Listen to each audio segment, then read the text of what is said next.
నమస్కారం. ప్రతిధ్వని కార్యక్రమానికి స్వాగతం. కంప్యూటర్ మీటర్లపైనే ప్రపంచ గమనం జోరుగా సాగుతున్న రోజులివి. స్మార్ట్ ఫోన్ల పుణ్యమా అని అంతర్జాలం అరచేతిలో ఇమిడిపోయింది. దీంతో కాలు బయట పెట్టకుండానే అన్ని రకాల లావాదేవీలు ఇంటి నుంచే పూర్తి చేసుకునే వెసులుబాటు వచ్చేసింది. ప్రభుత్వ శాఖలు, రిజిస్ట్రేషన్లు, బ్యాంకు ఖాతాలు ఇలా ప్రతిదీ డిజిటలైజ్ అవుతున్న వేళ యావత్ ప్రపంచం సైబర్ నేరగాళ్ల కార్యక్షేత్రంగా మారిపోయింది. కంటికి కనిపించకుండా ప్రపంచంలోని ఏదో మూల నుంచి దాడి చేస్తున్న ఈ సైబర్ నేరగాళ్ల ఆట కట్టించేందుకు లక్షలాది మంది సైబర్ యోధుల అవసరం ఇప్పుడెంతో ఉంది. ప్రపంచవ్యాప్తంగా 2019 నాటికి ఈ రంగంలో 60 లక్షల ఉద్యోగాలు ఉన్నాయంటున్నారు. ఈ నేపథ్యంలో సైబర్ భద్రతకు పెరగనున్న డిమాండ్ దృష్ట్యా మన విద్యార్థులకు ఉన్న అవకాశాలు ఏమిటి అనే అంశానికి సంబంధించి ప్రతిధ్వని చర్చను చేపట్టింది. ఈ చర్చలో పాల్గొంటున్న ప్రముఖులు భరణి కుమార్ అరోల్ గారు, Hyderabad security council general secretary, Hyderabad software enterprises association secretary, doctor J Chaudhary గారు, ఏపీ ప్రభుత్వ ఐటీ సలహాదారు, నల్లమూతి శ్రీధర్ గారు, సాఫ్ట్వేర్ రంగ నిపుణులు, ఎం హర్షవర్ధన్ గారు, సీనియర్ ట్రైనర్, ఈ Marshall Infotech private limited, ethical hacking నిపుణులు.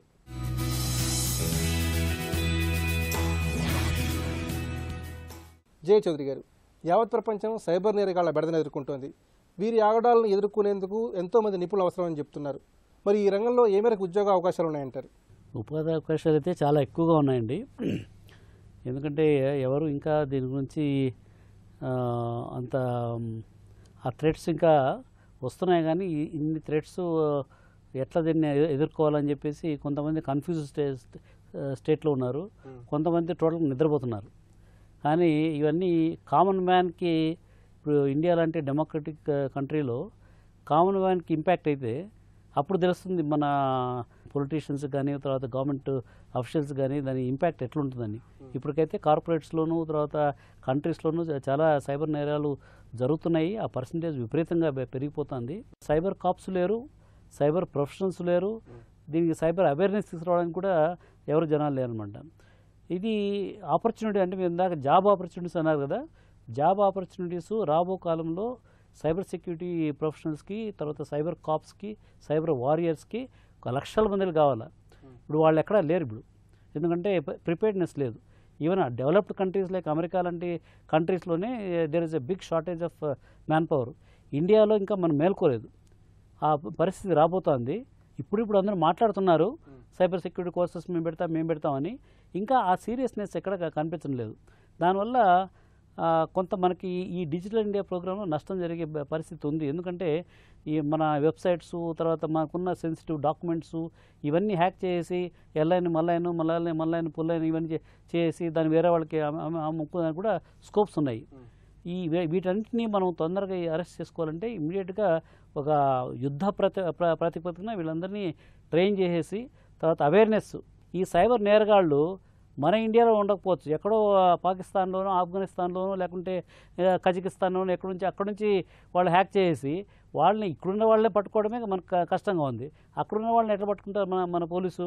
కాబట్టి ఈ సిచ్యువేషన్లో చాలా ఆపర్చునిటీస్ అయితే చాలా లా అండ్ ఆర్డర్ మిషన్లోనే చాలా ఆపర్చునిటీస్ ఉన్నాయి. అది కాకుండా సైబర్ ప్రొఫెషనల్స్ ప్రతి కంపెనీలో కూడా దాన్ని ఏ విధంగా ప్రొటెక్ట్ చేసుకోవాలో దాని మీద ఆపర్చునిటీస్ కూడా చాలా మెండుగా ఉన్నాయి. ఐ థింక్ నెక్స్ట్ 5 yearsలో ఈ సైబర్ సెక్యూరిటీ ప్రొఫెషనల్స్కి చాలా విపరీతమైన జాబ్ ఆపర్చునిటీస్. భరణి కుమార్ గారు, సైబర్ సెక్యూరిటీకి సంబంధించి ప్రధానంగా ఏ రంగాలకు ముప్పు పొంచి ఉందంటారు? ఐటీ ఇండస్ట్రీ $150 billion అండి, ఇండియా ఐటీ ఇండస్ట్రీ. అందులో ప్రస్తుతానికి మనం 2% మనం సైబర్ సెక్యూరిటీ సొల్యూషన్స్ సర్వ్ చేస్తున్నాం. దాదాపు ఒక $3 billion. 2025కి మన IT industry is going to grow to $350 billion అండి. అందులో దాదాపు 10% వచ్చి సైబర్ సెక్యూరిటీ సొల్యూషన్స్ ఉంటాయన్నమాట. ఈ ఒక కాంటెక్స్ట్ ఎందుకు సెట్ చేస్తున్నానంటే, మనం 2025లో దాదాపు 1 million జాబ్స్ సైబర్ సెక్యూరిటీ ద్వారా మనం క్రియేట్ చేయబోతున్నాం.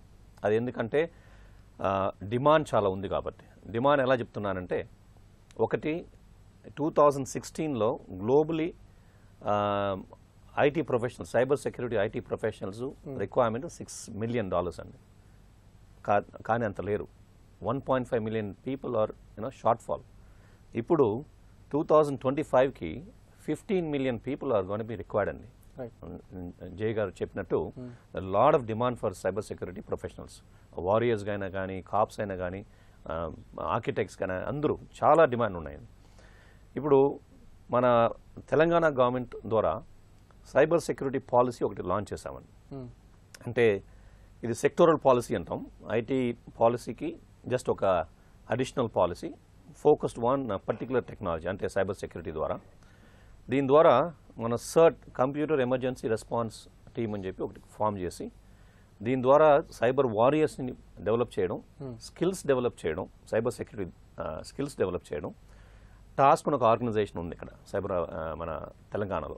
ఈ టాస్క్ ద్వారా ఆల్రెడీ 25 కాలేజెస్లో మనం పైలట్ చేస్తున్నామండి. జేఎన్టీతో ఎంఓయూ చేసి 25 కాలేజెస్లో మనం పైలట్ చేస్తున్నాము. ఇందులో ఏమవుతుందంటే IT and computer science discipline తీసుకున్న స్టూడెంట్స్కి లాస్ట్ ఇయర్లో we're giving elective subject as cyber security. So that మనం డిమాండ్ చూస్తున్నప్పుడు ఇంకా ఒక 5-10 ఇయర్స్కి ఎంత డిమాండ్ పెరుగుతుందో దానికి తగినట్టు మనం చాలా డెవలప్ చేయాలి స్కిల్స్ అని ఒక ఐడియాతో చేస్తున్నాం. రీసెంట్గా వచ్చింది ఏంటంటే ర్యాన్సమ్ వేర్ అంటారు. ఈ ర్యాన్సమ్ వేర్ అనేది ఏంటంటే ఈ ఒక ఈమెయిల్ ద్వారా లేకపోతే ఎస్ఎంఎస్ ద్వారా మీ స్మార్ట్ ఫోన్లో ఒక స్పైవేర్ ఇంజెక్ట్ చేసేస్తారన్నమాట. అది ఇంజెక్ట్ అయిన తర్వాత మీ కంప్లీట్ డేటాని తీసేసుకుంటుంది. మీరు ఎవరికి ఫోన్ చేస్తారో ఫోన్ కాల్స్ అంతా పంపిస్తుంటుంది, ఎవరు ఇంజెక్ట్ చేస్తారో వాళ్ళకి. అది కాకుండా మీ ఫొటోసు, మీ కాంటాక్ట్ లిస్టు మీ ద్వారానే ఎస్ఎంఎస్ మీ ఫోన్ నుంచి పంపిస్తుంటుంది అనమాట. అట్లాంటి చాలా దారుణమైన సిచ్యువేషన్స్ వచ్చాయి. ఈవెన్ అది పబ్లిక్ మాత్రం కాదండి, కార్పొరేట్స్ కూడా అఫెక్ట్ అయ్యారు. రీసెంట్గా ఒక పెద్ద 2 కంపెనీలు వాళ్ళు కూడా ఇట్లాంటి ఒక టార్గెట్ అయ్యారు. సో ఈ బ్యాంక్స్ మాత్రం కాకుండా, ఇండస్ట్రీ కాకుండా, గవర్నమెంట్ కాకుండా, పబ్లిక్ కాకుండా అందరూ ఎఫెక్ట్ అవుతున్నారు ఈ పరిస్థితుల్లో. దీనికి మనం అన్లెస్ అదర్వైజ్ వీ హ్యావ్ జై గారు చెప్పినట్టు అవేర్నెస్ ఫస్ట్ క్రియేట్ చేయాలండి. మెయిన్ ఫండమెంటల్ థింగ్ అవేర్నెస్ తర్వాత స్కిల్ డెవలప్ చేయాలి. ఇది రెండు మనం చేయకపోతే గవర్నమెంట్ పాలసీస్ చాలా ఇంపార్టెంట్. శ్రీధర్ గారు, ఇప్పుడు ఈ సైబర్ సెక్యూరిటీలో లక్షలాదిగా ఉద్యోగ అవకాశాలు వస్తాయని చెప్తున్నారు. మరి యువతరం ఏ విధంగా ఈ ఉద్యోగాలు అందుకోవడానికి సంసిద్ధంగా ఉండాలి?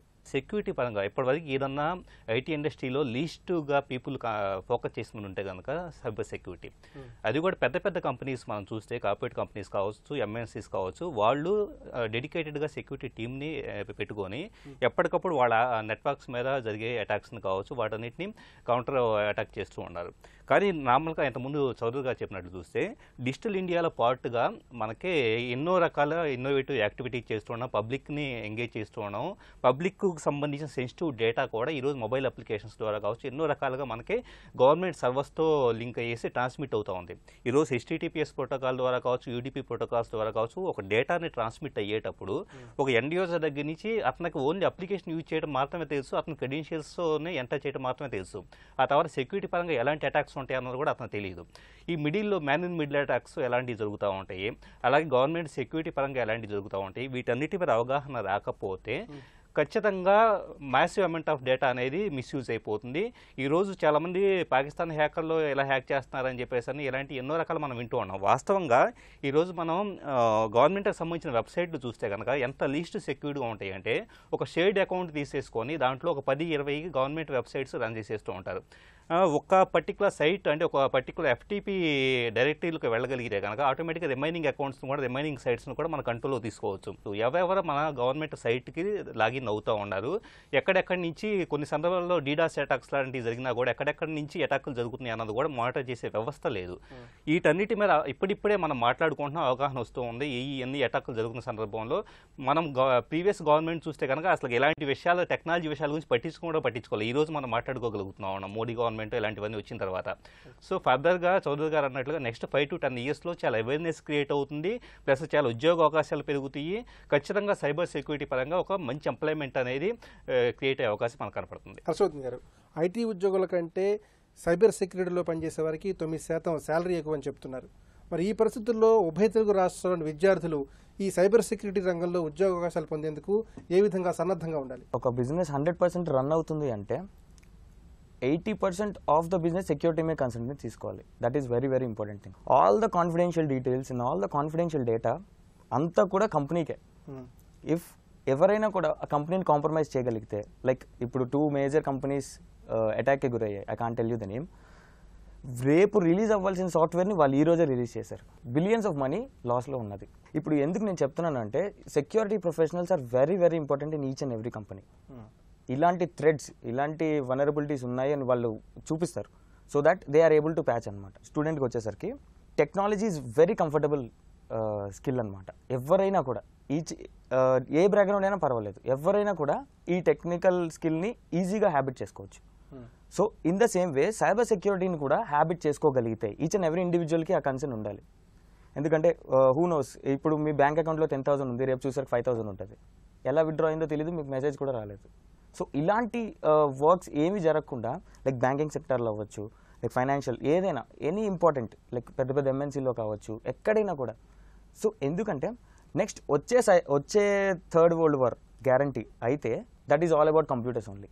యాజ్ సార్ చెప్పినట్టు 5 yearsలో, నాట్ మోర్ దెన్, నేను ఇంకా 5 years అనుకోవట్లేదు, ఒక 2 yearsలో అవ్వచ్చు. స్టూడెంట్స్ అందరూ కూడా దీని మీద అవేర్నెస్ తెచ్చుకొని so even government is providing lot of job opportunities. IT సెక్టర్లో ఉన్న వాళ్ళకి శాలరీలు rapidly increasing because they are the important people for the country.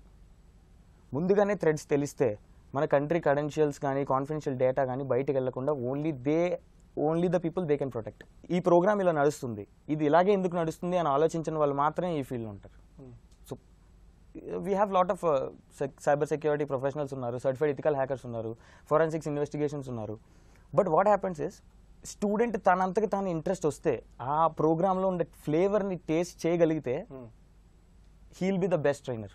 Modi ప్రభుత్వం భారీ ఎత్తున డిజిటల్ ఇండియా కార్యక్రమాన్ని చేపట్టింది. ఈ ప్రస్తుత నేపథ్యంలో సైబర్ సెక్యూరిటీకి సంబంధించి విస్తృతంగా చర్చ జరుగుతోంది. మరి ఈ విషయంలో కేంద్ర రాష్ట్ర ప్రభుత్వాలు ఎలాంటి తోడ్పాటును అందించాల్సిన అవసరం ఉంది? డిజిటల్ ఇండియా చాలా మంచి ప్రోగ్రామే. ఇప్పుడు స్మార్ట్ సిటీస్ కూడా చాలా మంచి ప్రోగ్రాము. స్మార్ట్ సిటీస్ కంటే కూడా నా ఉద్దేశంలో ఏంటంటే మన సెక్యూర్ సిటీస్ ఫస్ట్ సెక్యూరిటీ చేయాలి. ఏ డివైస్ తీసుకున్నా కూడా, మీరు మీడియా ఇండస్ట్రీలో తీసుకోండి, హెల్త్ కేర్ ఇండస్ట్రీలో తీసుకోండి. హెల్త్ కేర్లో ఫర్ ఎగ్జాంపుల్ ఇప్పుడు ఏమన్నా పేస్ మేకర్లు పెట్టుకున్నారనుకోండి, పేస్ మేకర్లు వాళ్ళని చంపాలనుకుంటే ఈజీగా పేస్ మేకర్ హ్యాక్ చేసి దాన్ని ఆ పేషెంట్ చంపేయచ్చు ఎక్కడి నుంచి అయినా కూడా. సో ఇలాంటి నేరాలు ఎక్కువైపోతున్నాయి. అందుకని మేము ఇప్పుడు గవర్నమెంట్కి వీళ్ళందరికీ చెప్పేది ఏంటంటే మనము ఇవన్నీ ఇంట్రడ్యూస్ చేసేదానికంటే ముందు మనం ఏదైనా పాతకాలంలో చిన్న చిన్న రాజ్యాలు ఉండేవి, ప్రతి రాజ్యంలో చిన్న కోట కట్టుకునేవాళ్ళు. మనము ఒక చిన్న కోట సైబర్ సెక్యూరిటీ కోట ఒకటి కట్టుకోవాల్సి వస్తుంది ప్రతి అప్లికేషన్కి, తర్వాత ప్రతి స్టేట్కి, ప్రతి నెట్వర్క్కి సైబర్ సెక్యూరిటీ వాళ్ళు ఒకటి క్రియేట్ చేసుకోవాలి. అది కాకోకుండా నువ్వు ఎంత కోట కూడా నిర్మించుకున్నా కూడా కొంతమంది దానికంటే ఇంటెలిజెంట్గా దాని క్రాస్ అయ్యి ముందుకు వెళ్తున్నారు. అటువంటిప్పుడు ఆ క్రాస్ అయినప్పుడు అది ఏ విధంగా పనిచేస్తూ ఉంది, తర్వాత అది దాని ఇంటెలిజెన్స్ కంటే ముందు సైబర్ అనలిటిక్స్ చాలా ఇంపార్టెంట్. ఇప్పుడు అనలిటిక్స్లో అన్నిటికంటే కూడా ఎక్కువ ఉద్యోగాలు వచ్చేది అనలిటిక్స్ ఇన్ సైబర్ సెక్యూరిటీ. అంటే ఈ ముందుగానే ఈ ప్యాటర్న్ బట్టి somebody is trying to attack your system, somebody is trying to attack your pacemaker, ఇవన్నీ ముందే వాళ్ళకి తెలిసిపోతే వాళ్ళు accordingly they will take action అనమాట. ఒకవేళ అటాక్ అయిన తర్వాత ఏ విధంగా వాళ్ళు ఎంత ఫాస్ట్గా దాన్ని మళ్ళీ సిస్టమ్ రికవర్ చేసేది, అది కూడా చాలా ఇంపార్టెంట్. వీటి మీద ట్రైనింగ్ మన వాళ్ళు మొదట ఇచ్చిన తర్వాత డిజిటల్ ఇండియా ప్రోగ్రామ్ ఇంప్లిమెంట్ చేస్తే అప్పుడు ప్రజలకి మంచిది, తర్వాత గవర్నమెంట్కి మంచిది. డిజిటల్ ఇండియా స్ట్రాటజీలో సైబర్ సెక్యూరిటీ స్ట్రాటజీ ఉంది, దానికి అవేర్నెస్ ప్రోగ్రామ్ తీసుకొని రావాలి. ఇవన్నీ కాకముందే ఫస్ట్ మన లా అండ్ ఆర్డర్ మిషనరీకి వాళ్ళు ఏ విధంగా ట్రైన్ చేయాలా, ఏదైనా సైబర్ నేరం జరిగితే ఇమీడియట్గా ఎట్లా వాళ్ళని పట్టుకోవడానికి వీటన్నిటికీ చేయాలా. Cyber security compliant programs standards వస్తున్నాయి, అవి మన వాళ్ళకి నేర్పించాలా. ఒక జావా కానీ ఒక ఏదైనా కంప్యూటర్ లాంగ్వేజ్ నేర్చుకుంటే సైబర్ సెక్యూరిటీ రిలేటెడ్ ఆస్పెక్ట్స్ అందులో ఉన్నాయా అంటే ఈజీగా సైబర్ అటాక్ చేసుకోకుండా అవన్నీ ఆ కంప్లైంట్స్ అని పెట్టేస్తే ఆటోమేటిక్గా కొంతవరకు, అంటే అది 100% వాళ్ళు ప్రొటెక్ట్ చేయకుండా కొంతవరకు ప్రొటెక్ట్ చేసుకోవడానికి అవకాశం ఉంది. ఇప్పుడు ఇందాక భరణి గారు చెప్పినట్లు ర్యాన్సమ్ వైర్ అని ఈ టూల్స్ ఓపెన్ సోర్స్లో ఉన్నాయి. ఆ టూల్స్ ఎట్లా ఉపయోగించుకోవాలి దాని గురించి మన యూట్యూబ్లో లెక్చర్స్ వీడియోస్ ఉన్నాయి. కాబట్టి ఇది ఒక మ్యాసివ్ స్కేల్లో ఈ డిజిటల్ ఇండియా ప్రోగ్రాంలో ఫస్ట్ డిజిటల్ ఇండియా ఇంప్లిమెంటేషన్ కంటే ముందు సైబర్ సెక్యూరిటీ ప్రొటెక్షను, ఆ వారియర్స్ని తయారు చేయడము. అందుకనే మేము ఆంధ్రప్రదేశ్ గవర్నమెంట్ ద్వారా దీన్ని ఒక ఇంపార్టెంట్ సబ్జెక్ట్ కింద తీసుకొని we're starting one school of cyber security in Tirupati. డిసెంబర్లో ఫస్ట్ కోర్స్ స్టార్ట్ అవుతుంది. అదే కాకుండా చాలా కాలేజెస్లో కూడా ఈ భరణి గారు అన్నట్లు అన్ని కాలేజెస్లో ఇంట్రొడ్యూస్ చేస్తున్నాము.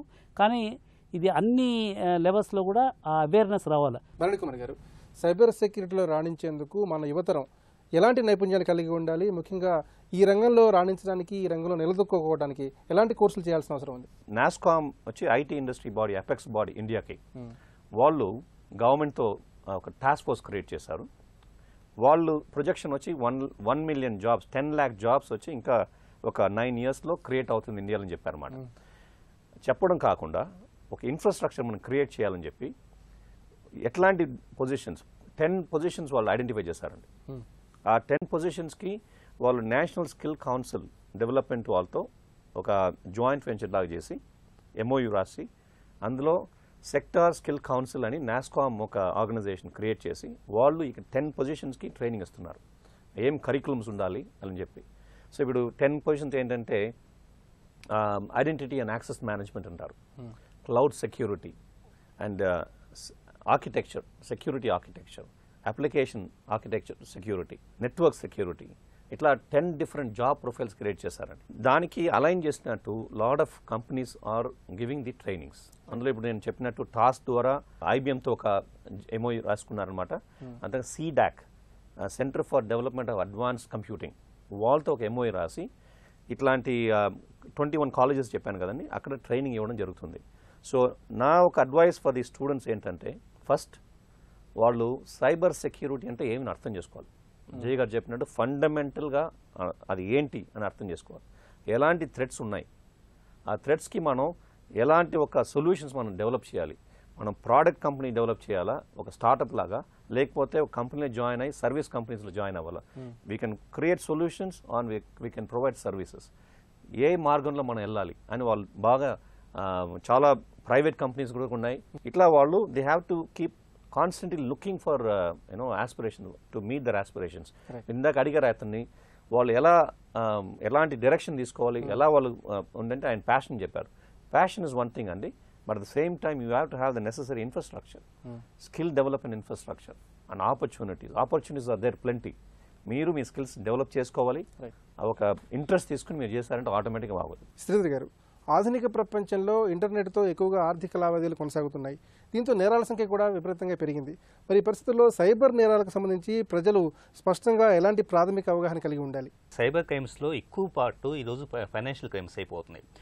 బిల్ పేమెంట్స్ దగ్గర నుంచి ఈకామర్స్ సైట్స్ వరకు ఆల్మోస్ట్ బిగ్ బిలియన్ సేల్ జరిగినా ఏం జరిగినా కానీ విచ్చలవిడిగా ఆన్లైన్లో కొనేసేస్తున్నారు. ఏ సైట్లోకి వెళ్తున్నారు, పేమెంట్ ఎలా చేస్తూ ఉన్నారు, ఆ పర్టికులర్ సైట్ వచ్చేటప్పుడు కొన్ని థర్డ్ పార్టీ సైట్స్లో మనం చూస్తే 2500 రూపాయలకి ఐఫోన్ వస్తున్నాం కానీ ఆటోమేటిక్గా ఆ సైట్ ఏంటి, అది HTTP ప్రోటోకాల్ ఉందా, HTTPS ఉందా, ఎన్క్రిప్షన్ సరిగా ఉందా, ఎన్క్రిప్షన్ HTTPS కొన్ని ఉంటాయి కానీ రెడ్ కలర్లో ఉంటాయి, అంటే సర్టిఫికేట్ ఎక్స్పైర్ అయి ఉంటుంది, వాడు రెన్యువల్ చేసుకున్నాడా లేదా, ఇలాంటి బేసిక్ థింగ్స్ ఏమీ తెలియకుండా కొన్ని సందర్భాల్లో మన వాట్సాప్లో కూడా మెసేజ్లు ఫార్వర్డ్ అవుతూ ఉంటున్నాయి. ఈ లింక్ క్లిక్ చేస్తే ఫలానా కంపెనీ వాడు 10 years కంప్లీట్ అయిన సందర్భంగా ఒక ఫోన్ చాలా తక్కువ రేటుకి ఇస్తున్నాడు లేదా ఫ్రీకి ఇస్తున్నాడు అనగానే క్లిక్ చేసేసి వెళ్తారు. అక్కడ మళ్ళీ పేమెంట్ చేస్తూ ఉంటారు. ఇక్కడ పేమెంట్స్ అంటే ఫైనాన్షియల్ ట్రాన్సాక్షన్స్ ఉన్నప్పుడు మన debit card, credit card numbers దగ్గర నుంచి internet banking user name passwords వరకు ఎక్కడ పడితే అక్కడ విచ్చలవిడిగా ఎంటర్ చేసేస్తున్నారు. ట్రోజన్స్ కావచ్చు, ర్యాన్సమ్ వేర్లు కావచ్చు, లేకపోతే కనుక స్పైవేర్లు కావచ్చు. వన్స్ మన ఫోన్లోనో మన కంప్యూటర్లో ఇన్ఫెక్ట్ అయితే, కీలాగర్ ఎగ్జాంపుల్గా నేను కీలాగర్ తయారు చేసేసి నేను జస్ట్ సరదాగా నేను ట్రై చేసి ఉన్నాను. 50-60 మెంబర్స్ పీపుల్వి నా దగ్గర బ్యాంక్ యూజర్ నేమ్ పాస్వర్డ్స్ ఉన్నాయి ఎగ్జాంపుల్గా చెప్పాలంటే కనుక. అంటే వాళ్ళు సెక్యూరిటీ పరంగా ఎంత లీస్ట్గా వాళ్ళు ఆలోచిస్తున్నారో చూడండి.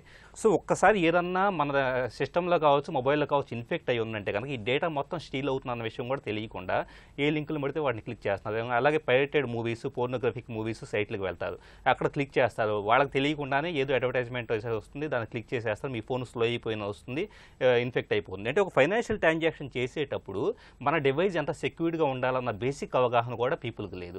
సో దీని గురించి మాత్రం పట్టించుకోకపోతే ముందు ముందు మనకి ఫైనాన్షియల్ క్రైమ్స్ ఎక్కువ అవకాశాలు కనపడుతున్నాయి. హర్షవర్ధన్ గారు, సైబర్ సెక్యూరిటీకి ప్రస్తుత తరుణంలో చాలా ప్రాధాన్యత ఏర్పడింది. మరి ఈ పరిస్థితుల్లో ఎథికల్ హ్యాకర్స్కు ఎలాంటి అవకాశాలు ఉన్నాయంటారు? గవర్నమెంట్ ఈ స్పెండింగ్ లిమిట్ కన్నా ఎక్కువ మనీ స్పెండ్ చేస్తున్నారు అనమాట సెక్యూరిటీ కోసం. Each and every infrastructure is maintaining అనమాట. బట్ ఇక్కడ జరుగుతుంది ఏంటంటే, వాళ్ళతో పాటు ఇండియాలో ఉన్న కొంతమంది లైక్ దేశభక్తులు కావచ్చు, లైక్ డెమోక్రసీ మీద ప్రేమ ఉన్న వాళ్ళు కావచ్చు, వీళ్ళందరూ కూడా ఒక టీమ్గా ఏర్పడి, వాళ్ళు ఎవరంటే ఒక సైబర్ సెక్యూరిటీలో ఉన్న ఎక్స్పర్ట్స్ అనమాట. They don't have any qualification, but skill develop చేసుకుని ఇయర్స్ అండ్ ఇయర్స్ ప్రోగ్రామింగ్ మీద కాన్సన్ట్రేట్ చేసి డే అండ్ నైట్ కూడా ఒక కోడ్ మీద అనలైజ్ చేసి దాని నుంచి ఒక కొత్త సోర్స్ తీసుకొచ్చి సో దాన్ని పబ్లిక్లోకి రిలీజ్ చేయాలి. ఎథికల్ హ్యాకర్స్ కోసం వస్తే we have plenty of courses on ethical hacking. Ethical hacking చేసినంత మాత్రాన అతను ప్రొఫెషనల్ అవుతాడా అంటే 100% గ్యారంటీ లేదు అందులో. ఎందుకంటే చాలా ఇయర్స్ ఆఫ్ హార్డ్ వర్క్ ఉండాలి, స్కిల్ మీద ప్యాషన్ ఉండాలి, ఎక్సైట్మెంట్, ఆపర్చునిటీ, సార్ చెప్పినట్టు ఆపర్చునిటీ ఉండాలి, ఒక ట్రైనర్ ఉండాలి, ఒక గైడ్ ఉండాలి, మనకి రిసోర్సెస్ ఉండాలి. సో ఇవన్నీ ఉంటేనే, అండ్ మెయిన్ థింగ్ ఇస్ దాని మీద ఎలా అయినా సాధించాలి అనే కృషి, కాన్సన్ట్రేషన్, విల్ పవర్ ఉంటే సో ఇలాంటి ట్రైనర్స్ని మనం తయారు చేయొచ్చు. సార్ చెప్పినట్టు ఇందాక ర్యాన్సమ్వేర్ ఇస్ ప్రెజెంట్ ట్రెండ్. ఇప్పుడు ఒక ర్యాన్సమ్వేర్ ఇన్ఫెక్ట్ అయింది అంటే వీ కాంట్ డీక్రిప్ట్ ఇట్, మళ్ళీ డీక్రిప్ట్ చేసే అంత క్రిప్టోగ్రఫీ నాలెడ్జ్ మన దగ్గర లేదు. సో మనం మళ్ళీ వాళ్ళకి మనీ పే చేయడం, మళ్ళీ వాళ్ళు మనకి ఒకవేళ మనీ పే చేసిన తర్వాత వాళ్ళు మనకి డీక్రిప్షన్ ఇవ్వకపోయినా వీ హ్యావ్ లాస్ట్. సో ఇలాంటి థ్రెడ్స్ ఏవి జరగకుండా సో పీపుల్ మస్ట్ కాన్సన్ట్రేట్. ఎందుకంటే అందరూ ఇంజనీర్లు అవుతున్నారు, అందరూ డాక్టర్స్ అవుతున్నారు, they are concentrating on other things. So why not cyber security courses నేర్చుకున్నా కూడా ఒక అఫిలియేటెడ్ యూనివర్సిటీ నుంచి లేదా ఒక అఫిలియేటెడ్ గవర్నమెంట్ నుంచి వాళ్ళు సర్టిఫికేషన్ పొందితే, and government have to concern them, okay we have a professionals here, వీడిని మనం తీసుకుంటే they will protect our government. So ఇలాంటి వాళ్ళని తయారు చేయగలిగితే ఇఫెక్ట్ లో కాస్ట్. కొంతమందికి they don't have money, skill ఉన్నా కూడా నాకు ఇంకా ఇంప్రూవ్ చేసుకోవాలి అనుకున్న ఎక్సైట్మెంట్ ఉన్నా కూడా they don't have money. So ఇలాంటి వాళ్ళందరికీ కూడా government should concern about them. నేర తీవ్రత దృష్ట్యా సైబర్ నేరస్తులను కట్టడి చేసేందుకు నిపుణుల అవసరం ఎంతో ఉంది. ఈ రంగంలో బోలెడన్ని ఉద్యోగాలు వస్తున్న దృష్ట్యా ఉభయ తెలుగు రాష్ట్రాల్లోని విద్యార్థులు సైబర్ కోర్సులను నేర్చుకోవడం ద్వారా లబ్ధి పొందాలని చర్చలో పాల్గొన్న విశ్లేషకులు అభిప్రాయపడుతున్నారు. ఇది నేటి పరిస్థితి. నమస్కారం.